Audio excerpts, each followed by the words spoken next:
All right, so in this video, I want to talk about graphing linear functions.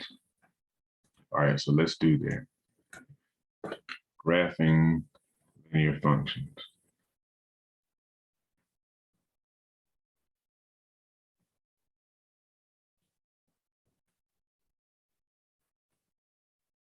All right, cool. So first of all, when we talk about a linear function, we're talking about a function that follows whose equation looks something like this.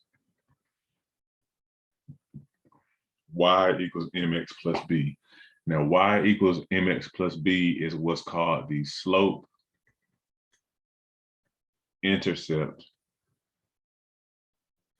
form of a line.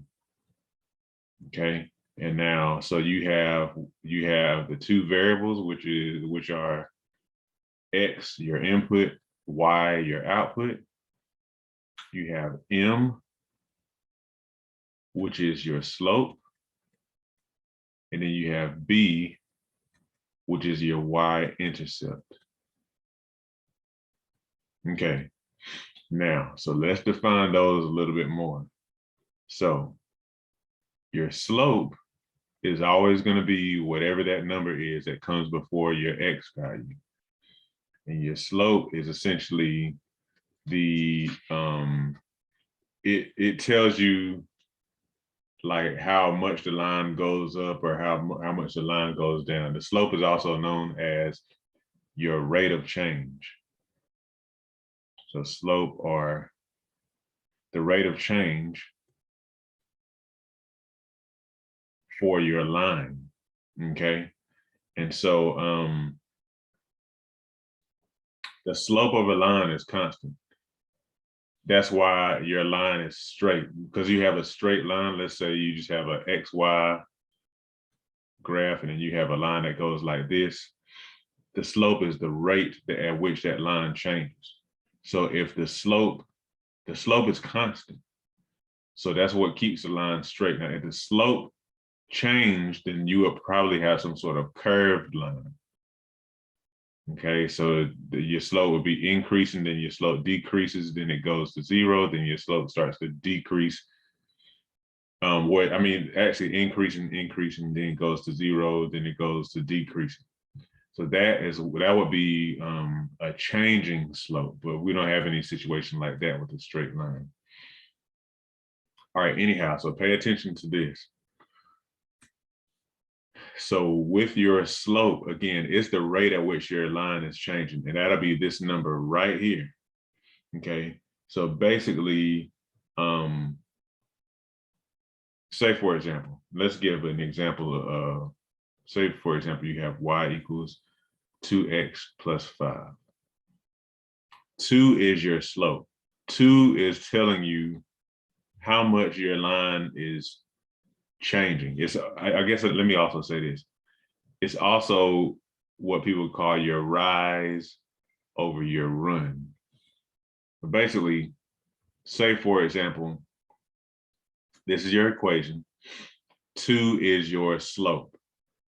So that means basically, if you have for every one, how do I say this? For every unit of 1 that your x value changes, so like say for example, you put a 1 in here, then you multiply it times 2, and that's how much your y value changes. So for every 1 you go over with x, you go up 2 with y, okay?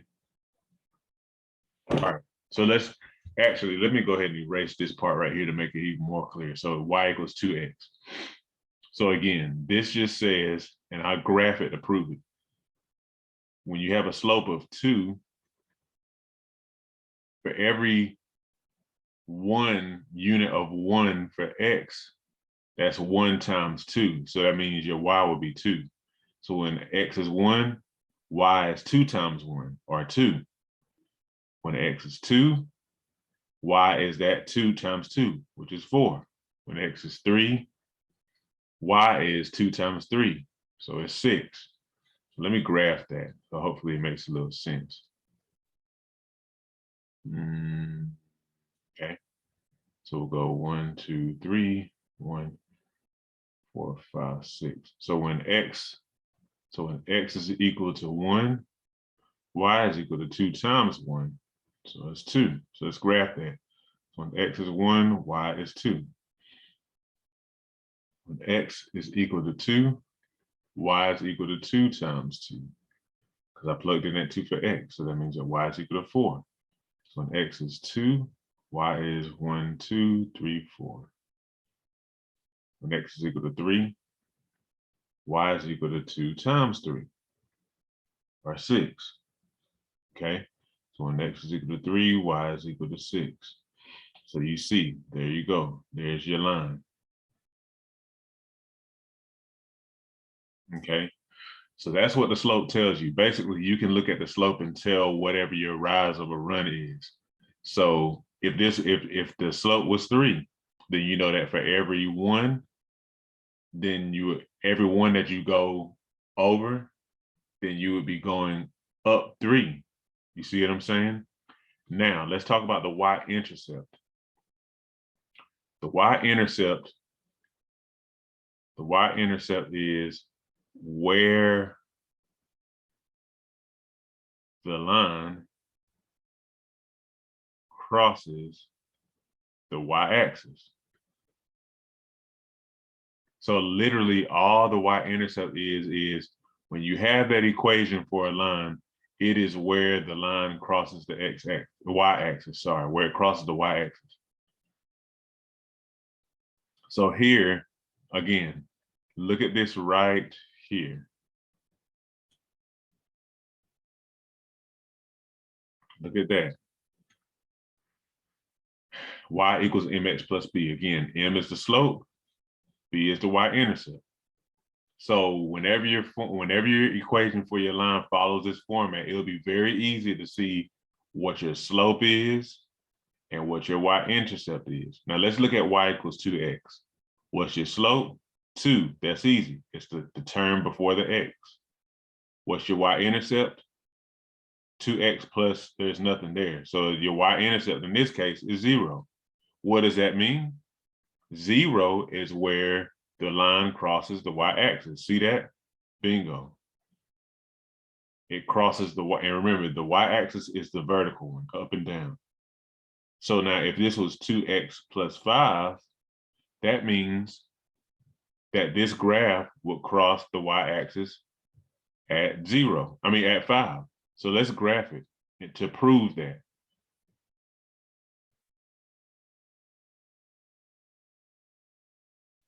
And let me erase this so I am not misleading. All right, so let's see. What would happen if x is equal to 0? I'm just plugging in values into here to kind of see what the output would be. So if the input is 0, what would the output be? Y equals 2 times 0 plus 5. This goes away, so y is equal to 5. 1, 2, 3, 4, 5. See, that's where it touches that y-axis right there. Let's do x equals 1. Y is equal to 2 times that 1 plus 5. So that's 2 plus 5 equals 7. Y equals 7. So that's x equals 1, y equals 5, 6, 7. So that's the point right here. Let's put in x equals -1. When x is equal to -1, y is equal to 2 times -1 plus 5. 2 times -1 is -2. And that added to 5 is -2 plus 5 is 3. So at -1, y is equal to 3. 1, 2, 3. So there you go. You're gonna start to be able to find that line there. So you see, when you at x equals 0, that's where your line crossed the y-axis, or it touched the y-axis. So that's your y-intercept. That's all it is. Okay. Now, so basically when you have any sort of equation, you can make sure you set it up this way where you have y equals, mx plus b kind of format for your line. And you can very easily see, for the most part, where your slope is. A slope's always going to be some constant multiplied by that x. And then your y-intercept is going to be if there's like a separate constant that's being added to the mx term. And that is where it touches the y-axis, okay? All right, hopefully this helps. I feel like, oh yeah, so what about this? One more example. So what if we had y equals x plus 1? What is the slope here? There's nothing there. There is no constant there. Or is there? Yes, it is. Anytime you have a variable by itself like this, x, is like an understood 1 times x. It's not 0, because you can't say the constant in front of the x is 0, because the constant is always being multiplied times the variable. So 0 times x would be 0. Anything times 0 is 0. So there's an understood 1 right here. We just normally don't write that because we just know there's a 1 there. So the slope here is equal to 1. What about the y-intercept? Bingo. See that plus b? Here's your plus 1. So b equals 1. Okay. What if you had y equals 2x minus 3? What's the slope? That's easy. It's this constant in front of the x. It's 2. What's your y-intercept? Minus 3. You see? So when your equation follows that format, it's very easy to see the slope and the y-intercept. Once you have the slope and the y-intercept, you can put a dot where the y-intercept is, where it crosses the y-axis, and then, or you can just like plug in x values. You can say, okay, what is y when x is equal to 0? And then you get that coordinate pair. What is y when x is equal to 1? Then you get that coordinate pair and keep on graphing, okay? All right, hopefully that's clear.